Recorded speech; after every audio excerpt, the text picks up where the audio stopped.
What was the first time you heard about Spencer Lee? Man, he was a child the first time I heard about Spencer Lee. Championship final. Joey Cost of Oregon Wrestling, Spencer Lee of Pennsylvania.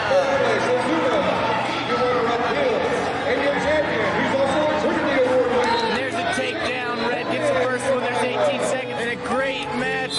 Red ends up on top. I'm sure we'll see both these guys in the future. 30 seconds to try to go behind and end this match. He's up. There's a takedown. Spencer Lee gets redemption.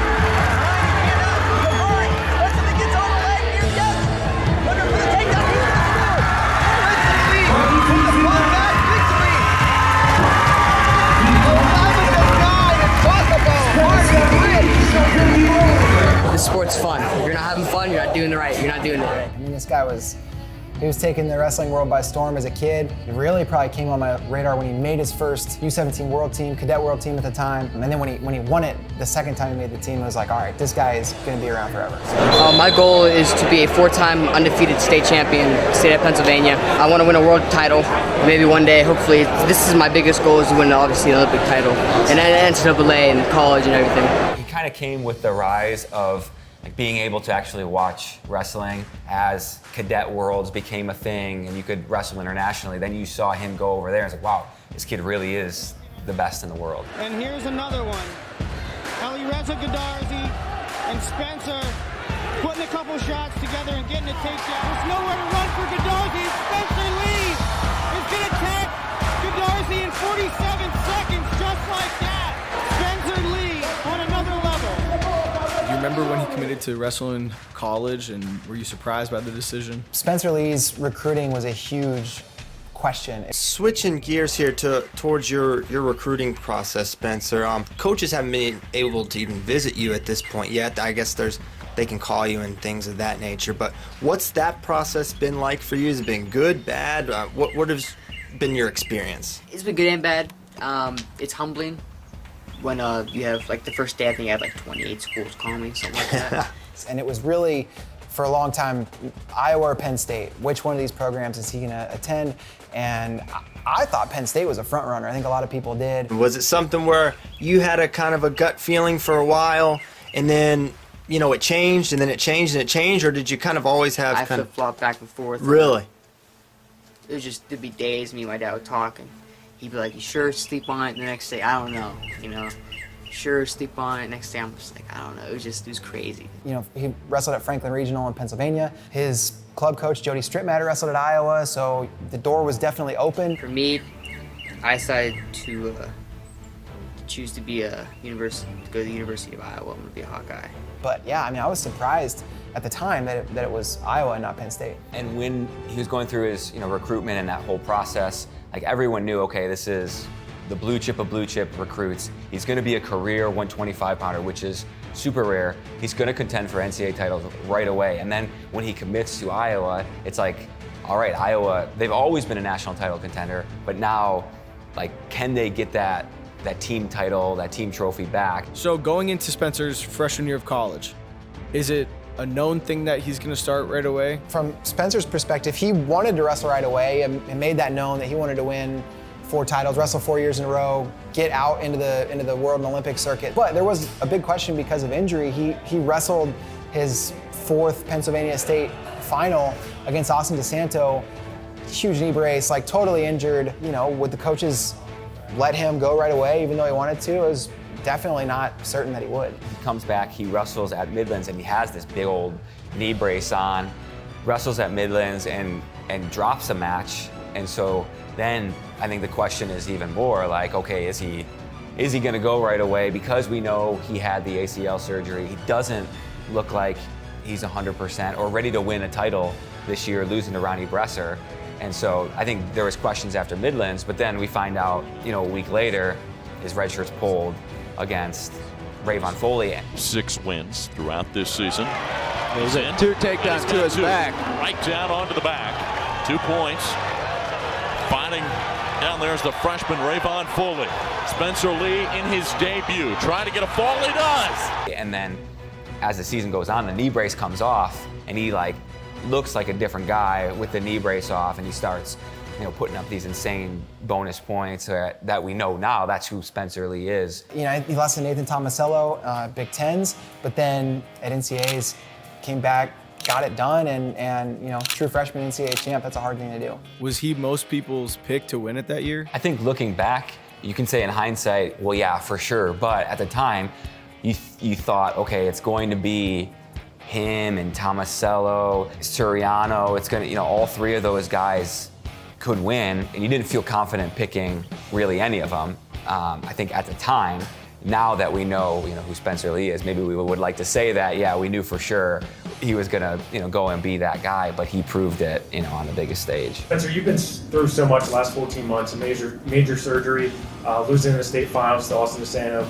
You've been through so much. How big is this for you personally to come out on top here in the NCAAs? Well, you know my motto, Jeff. You can punch in the face, you get up, and you hit him back again. And after losing, the plan was get my knee healthy, and then got my redshirt polo players win NCAA title, and coaches believed in me, my family and friends and my teammates believed in me, and like I said earlier, so I did. And now we're on to 2018-2019. Was that season without any blemishes for Spencer? No, and it was the same scene of the crime of his freshman year, as Midlands. Club and collar, and there goes the other way, looking head wheel finish. He's in good position. There's a takedown. Wow. Sebastian Rivera up 4-1 against Spencer Lee. Throws in a leg. Holy cow! An upset very few thought was possible. There's the upset. He's starting to celebrate. It's over. Sebastian Rivera in dominant fashion. He lost to Sebastian Rivera. Even after he lost, I think a lot of the narrative was like, all right, it was one bad match, but then he goes to Stillwater. It's tight. They got it too.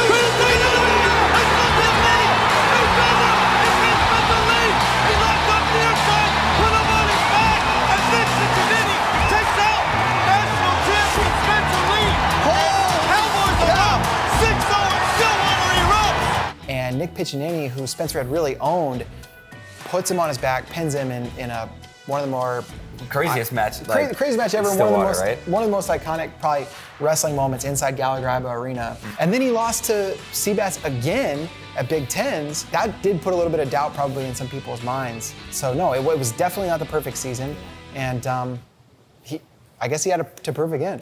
I don't want to say he was like untouched at NCAAs, but it was a pretty dominant performance.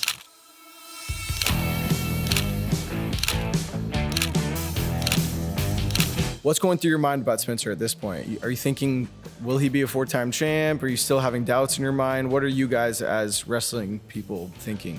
I think for me looking at it, it seems like freshman and sophomore year is the hardest year to win a title, and he kind of got through probably his toughest tests of beating Nick Piccinini, beating Nathan Tomasello as a true freshman. And so for me, I'm thinking moving forward, he's a career 125-pounder. This weight is his. He's gonna own it. It's gonna be, the Spencer Lee show for the next 2 years. And I think the other part of the story for Spencer Lee going into that third year was, is he gonna wrestle? Because he could take an Olympic red shirt.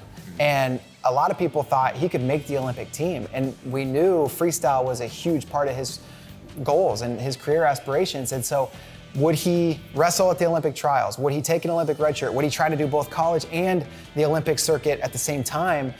Those questions were all circling Spencer Lee, because 2020 Olympic champ, that was something people were talking about around Spencer Lee at this time. So heading into the first semester, you find out, all right, Spencer Lee is registered for senior nationals, which that's like the US Open during an Olympic year, and Spencer Lee runs through it. I mean, he kind of kills everybody, and now, there's a real question, right? Is this guy gonna make the Olympic team in 2020? Really, it was all Spencer Lee at that point. He's wrestling college, he's bonusing everyone. He wins the Big Ten title at Rutgers, and within a couple days, the world shuts down. We are having an emergency FRL. The NCAA tournament is done. The NCAA just released the statement now. The speed at which these things developed, at which everything developed, is astounding. Spencer Lee didn't get a chance to compete at the NCAA championships. He didn't get a chance to win his third NCAA title, and he missed out on the chance to make an Olympic team. Before we sat down to film this, I was looking through old interviews with Spencer, and he actually was on the Bader show. You were trying to be a four-time NCAA champion, right? And that's probably not possible right now. How quickly did your thoughts go to that?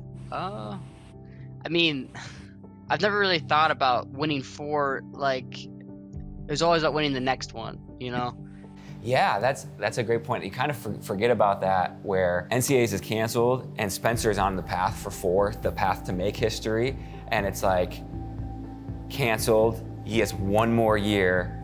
He can't be a 4-timer, and the only thing keeping him from that is there's no NCAA tournament. So I mean, yeah, but it is unfortunate that the NCAA made the decision to not allow me to have 4 postseasons when I had 2 red shirts and had the ability to be in college wrestling for a lot longer, if I really wanted to.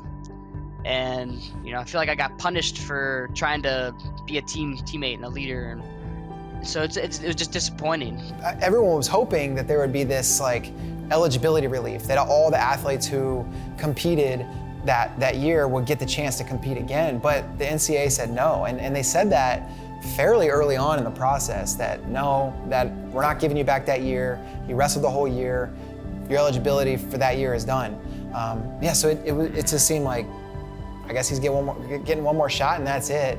He would have been, his chances for 4 would have been denied at that point. And within that too, Spencer Lee coming to Iowa was like Iowa's resurgence over Penn State, and Iowa won the Big Ten title that year. They're the team favorites going into NCAAs, and then NCAAs is canceled. So like, not only is it Spencer Lee's quest for 4 NCAA titles, it's also Spencer Lee's quest to bring Iowa back to the #1 team in the country, and that is also taken away. So it's like the 4 NCAA titles, the path to the Olympic team, the team title, all of it, gone 1 week short of having the NCAA tournament. Fast forward a few months, NCAA comes out, hey, 2020, 2021, it's a free year. It's not gonna count for eligibility. Spencer goes, but it's a really limited schedule, not just for him, but for everyone in the country. And then when Spencer is wrestling, he's wrestling with this big knee brace on. So then the questions are swirling, is Spencer healthy? And Iowa, once again, they're the team favorites going into the Big Ten championships and the NCAA tournament. After the Big Ten tournament, you see the camera go to Spencer after he wins, and you can tell he's frustrated. And then people try to start reading his lips, like, my knee, I blew out my knee, or something like, I tore my other knee. And you could see like, oh, is Spencer healthy? Because he looked like he was hurt. He came off the mat frustrated after winning a Big Ten title, and it looks like he said something about his knee to Coach Brands. So there was like questions swirling going into NCAAs whether or not he was even healthy. Yeah, and whether or not he was even going to compete. I think nobody really thought he wasn't going to compete, but not only does he compete, he wins the whole thing, and afterwards it's this iconic interview, right? Like, he says, hey, I tore both ACLs, excuses are for wusses, I got it done. And that was critical because that was the free year. If he hadn't been able to compete that year, he doesn't get a chance at 4. Iowa wins it. Yeah. They get the title. Spencer Lee fulfills the prophecy, right? He leads them to the promised land. The Iowa Hawkeyes win the team title. And it wasn't a perfect tournament for them, so they really needed Spencer Lee, not only his points, but his leadership. And he played a massive role in getting the Hawkeyes really their first title since the Cale Sanderson era had taken over. He's back, he's healthy, he's confident. This is the Spencer Lee that is going to dominate 125 pounds, and that we've seen dominate 125 pounds in the past. And it's like, okay, he's back. You guys think he's gonna win his 4th title this year? I think he's gonna win it. Yeah, I think everyone would be shocked if he doesn't win.